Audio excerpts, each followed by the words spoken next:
Hello, everybody. How are you today?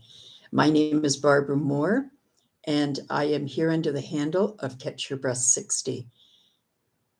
I was diagnosed when I was 60 years old with COPD, and my constant refrain was, can you just let me stop and catch my breath? And Catch Your Breath 60 was created.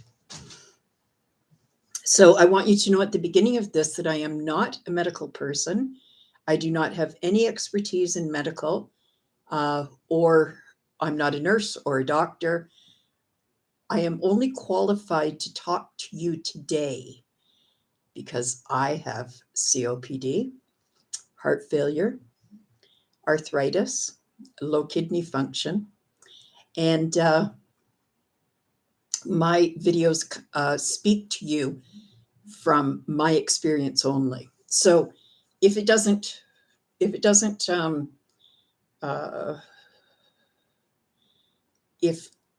what I say doesn't resonate with you, you need to talk to your doctor, okay?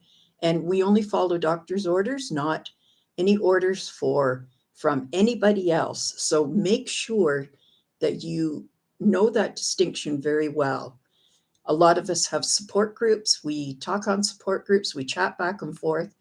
But remember that what's for one person is not for everybody. Hi, Nicola. How are you today? So today we're going to start our series of supplemental oxygen. Supplemental oxygen is a drug. Hi, Karen. Is a drug that your doctor prescribes for you.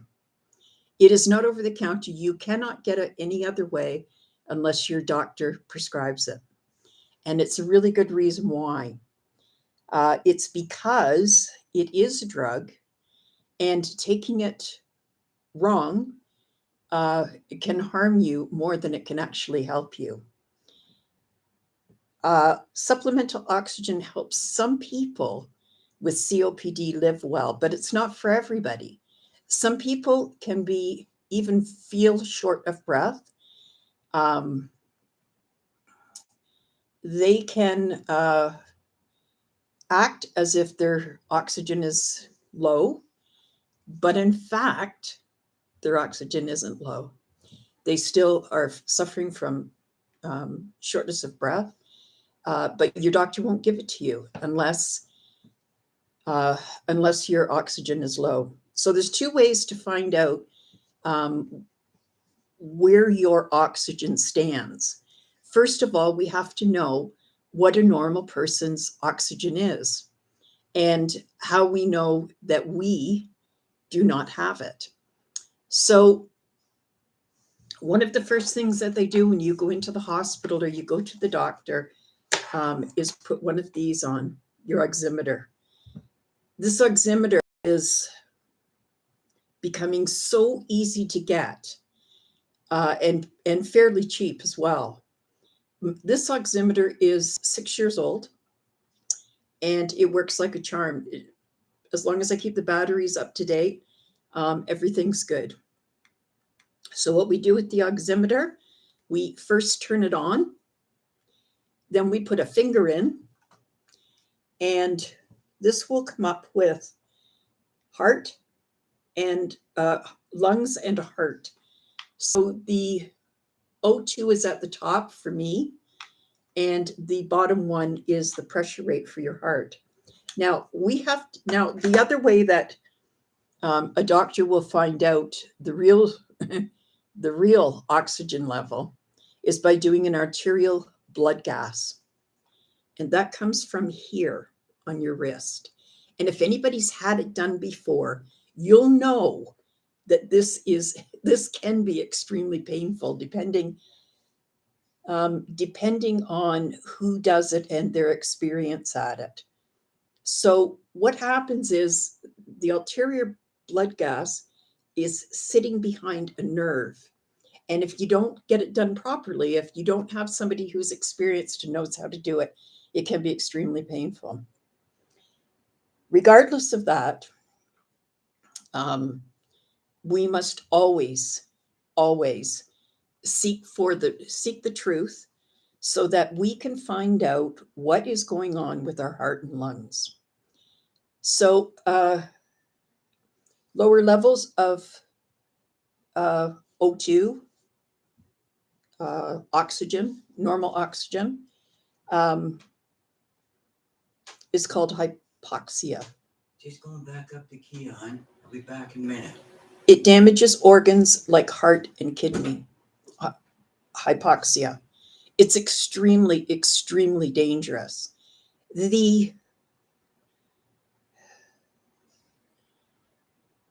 So what happens is when your lungs are compromised, they can't send enough oxygen to the heart.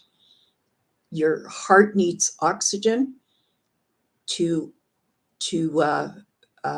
pump through for your organs to work. So the first thing that will happen when you're hypoxic or you're not getting enough oxygen from room air, you're going to start feeling a little short of breath. Now, for me, I never did feel short of breath until way after I was diagnosed. And this is a problem. This is a huge problem. Because when the doctor says, have you had, shortness of breath? Are you hypoxic? And I used to say, no, I don't feel anything. I never feel anything. And he'd put the oximeter on me and my oxygen would be at 79. Continually, this happened to me. And my doctor at the time told me, if you don't need oxygen, you're not going to go on it. So just don't worry about it right now. We'll worry about that when the time comes. Well, what happened was my lungs were so compromised and I was not on the proper medication to take care of them. And so that caused heart problems. So when your lungs are not putting adequate oxygen through your system, your heart works twice as hard. And I didn't know that. I had no idea what that meant. This causes something that's called heart failure. And it doesn't mean that your heart is failing. In fact, what it does mean is that your heart is having a harder time working. And if your lungs continue to be compromised, your heart will be working harder all the time. And this increase in heartbeats per minute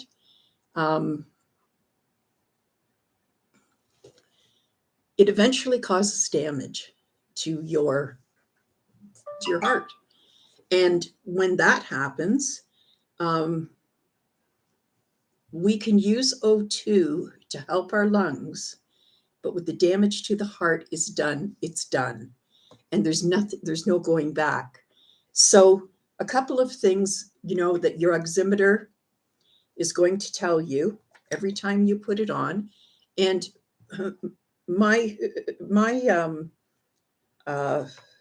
thing is that you should always have an oximeter with you. You should always have an oximeter around so that you can take your oxygen and your heart rate,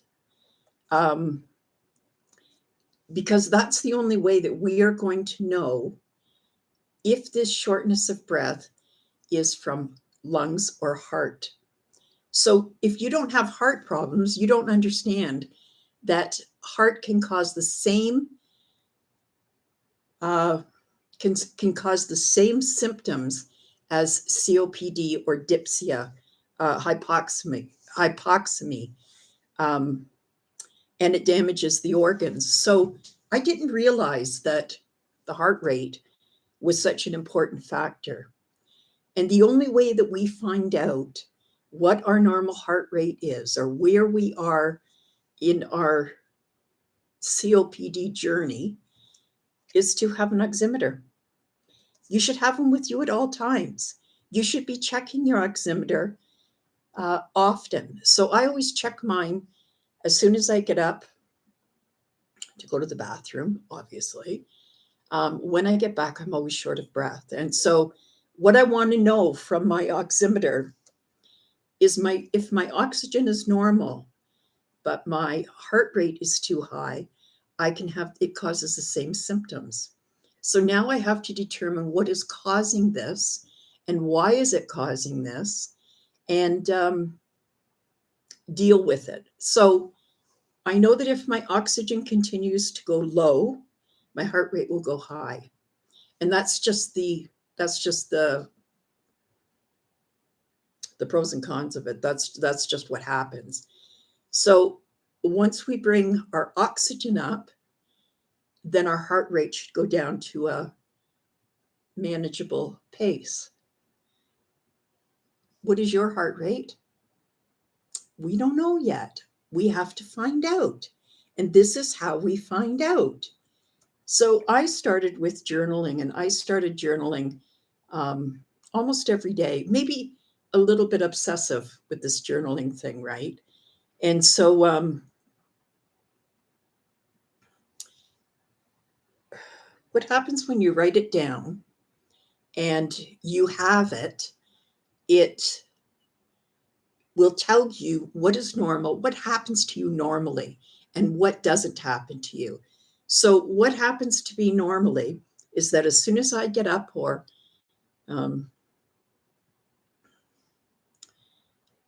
start moving around, any exertion at all, I get short of breath and I deplete the amount of oxygen. So what happens now is that my oxygen goes down, my heart rate goes up. And this pounding in my heart makes me very, very short of breath. It actually catches me around the neck. Anything over 100 catches me around the neck and I can't breathe. Not everybody is like that. Not everybody suffers that way, but I do. And I know that because I have been checking my oximeter. I have been doing it quite a bit. And this is how we find out that whether we need to have the oxygen turned up a little bit or turned down. So my doctor increased my oxygen from 2.5 to 3.5. He said between 3 and 3.5. And I started crying and I said, oh my God, because the implication was that if you have to increase your oxygen, you're progressively getting worse. And I realized that because the last time I had any change in oxygen or any change in issues was about 7 years ago. Maybe not 7, but maybe 5 years ago. And maybe 5 years ago, I started using oxygen. So what happens is we need to know what is causing our shortness of breath. And it's not always the lungs. It can sometimes come from the heart. You can use it temporarily. You can use supplemental oxygen temporarily. So what that means is we usually start with overnight oxygen supplement. So we start with that. And as our disease progresses, we may have to use it more and more. If you have heart failure like me, you will have to use it all the time. Because what we can't do is take a chance on having a heart attack, right? And that's exactly what will happen if we don't get this heart rate under control. So knowing your normal oxygen and your normal heart rate will help you to understand what your normal is.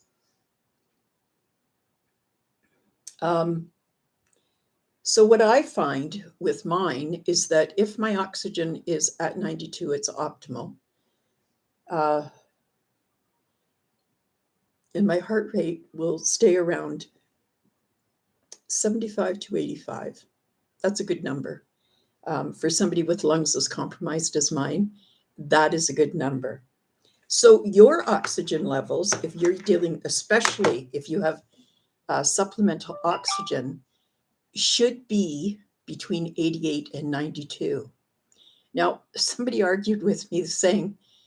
was arguing with me sorry, a couple weeks ago and saying that if they have their oxygen on, they can actually get it up to 98, 96 or 97, 98, something like that. Well, here's what happens when that happens. The reason why your doctor tells you to keep it below 92, and I've got to comment that I usually keep mine at 93. I don't know. Anyways, if when we have emphysema, it takes up parts of the lungs. Our disease is obstructive, which means that we have a hard time getting the air in and out, mainly getting the air out. And what happens if we don't do that? If we don't get the air out, we will become retainers. And retainers retain carbon dioxide, and we all know that that can kill you. So if you're on supplemental oxygen and you're getting your oxygen up to anything over 92, 93, you're going to retain that. It's going to be very, very hard for your heart and lungs to work because they will be overworking, trying to get rid of this carbon dioxide that you have. And some people are not retainers, but they do that with the oxygen. They get their oxygen too high, and guess what? Then they start retaining. So this oxygen is not for everybody. I was actually in respiratory rehab, and I had a partner in there, and he was very short of breath all the time, but he couldn't use supplemental oxygen, wouldn't help him. And I don't quite understand the mechanisms of it, but there has to be a reason why the doctors are saying this, right? So sometimes you start oxygen, you only need it overnight. And other times, as your disease progresses, they will put you on it for, 15 minutes a day or half an hour a day. And most of us eventually get up to using oxygen 24/7. So I'm one of those people. I use oxygen 24/7. I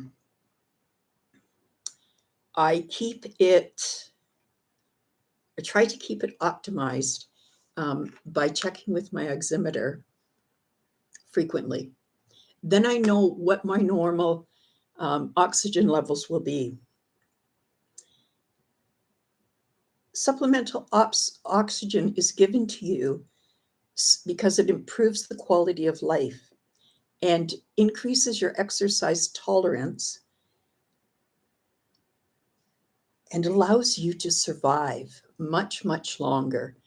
If you look at people today who have COPD, so my mother died 25 years ago. I know that from the symptoms that she was a big smoker. And I know from the symptoms that she had COPD. But no doctor checked. Nobody cared. Nobody tried to help her. Nobody said, hey, you've got to do this. And so she went undiagnosed and unmanaged, if you will. Too much oxygen will cause heart failure. And I want you to know this because too many people are talking in the groups about how they can get their oxygen up to 98. Well, if I'm on supplemental oxygen, I can turn it up high enough to get it to 98. But should we do that? It's a really good question for your doctor. It's a very good question for your doctor. And if you're on supplemental oxygen, it's really up to you to determine what is normal and what is not normal. And if you're using too much oxygen, you will get headaches. You will feel kind of shaky. Like something's like you've taken something that, like a Ventolin, right? You know how everybody gets shaky after a Ventolin. So we have to be careful, right? Some of the reasons why we will need supplemental oxygen is because we get headaches, because of dyspnea, which is shortness of breath. And that's probably our shortness of breath is probably the biggest clue, other than coughing. So, shortness of breath and coughing, two major things, but it causes a rapid heart rate. So, what happens is your heart and lungs are working together. This is compromised, it's not working very well. This goes, okay, I'll try to get more out of you. And so it starts to, increase your heart rate. And this is called tachycardia. Some people get wheezing, and low oxygen can cause a lot of confusion. My daughter's always looking at me to see if I've got proper supplemental oxygen on and keeping my heart rate where it should be.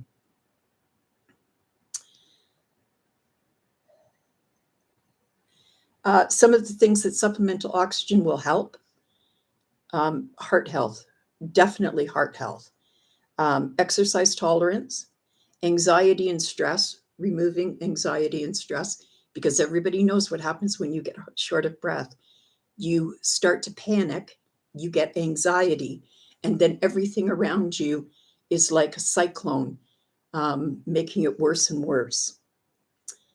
Weather affects my COPD. I don't know if it does for you, but it certainly affects my COPD. Altitude, having a lung infection, definitely, and having low red blood cells. So